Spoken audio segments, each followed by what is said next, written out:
Now, some kindergartners in Ionia County will be waiting for the school bus soon here, and it'll be not far from a convicted sex offender's house. The mother of two of those kids contacted us. She says that transportation officials have refused to change the location. 24-hour News 8's Marvis took her concerns to the Ionia Public Schools superintendent, and this morning we're learning changes will go into effect. Marvis. Well, that's right, Lindsay and Casey. After I called the superintendent last week, he made the changes. So this morning, the bus stop for Jessica Doty's 5- and 6-year-old is now closer to her house. But there's still at least 3 children boarding at that same location just a few feet away from a man convicted of crimes involving kids. Right around 7:40 in the morning, the kindergarten school bus at Emerson School rolls down West Main Street, but its route makes Jess Doty uneasy. I did a quick search on the Michigan State Sex Registry, and it popped right up. She found this, a sex offender registered on West Main Street, just across from where her children's bus stop originally was. We saw at least 3 elementary school kids catch the bus in this area, all in a span of minutes, but not just Doty's kids. She says it's too close to this home, which houses a Tier 2 non-compliant sex offender.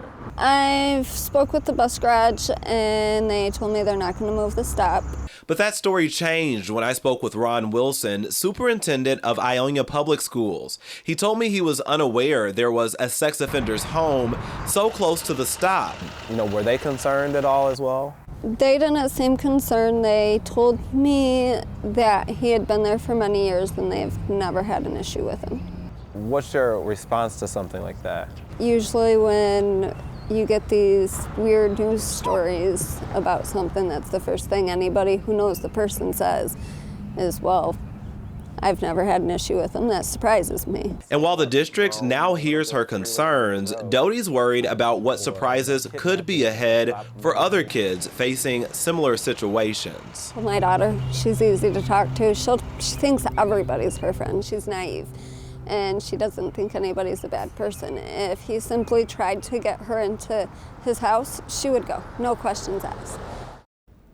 And Doty says she does talk to her kids about talking to strangers, but again, they are just 5 and 6 years old. But as far as the other bus riders, Superintendent Wilson says that stop is closer to their house. He also mentioned that there are a number of sex offenders in that area, would make it somewhat difficult to have a bus route where the bus never ever stops near a sex offender's house. Certainly not an easy solution, but nonetheless concerning for any parent out there this morning about to send their kid to the bus stop. What's the state policy for bus stops and sex offenders? There really is no state policy. We have reported on this in some Target 8 reports in the past, and while there are restrictions on how close a sex offender, someone convicted of a sex crime, can live close to a school, they have to be at least 1,000 feet away. But there's nothing that is in the state policy right now as far as bus stops and sex offenders. As we did contact some local schools here in West Michigan, though, and we'll let you know what their policy, if any of them have any special policy. We're waiting to hear back from some of those,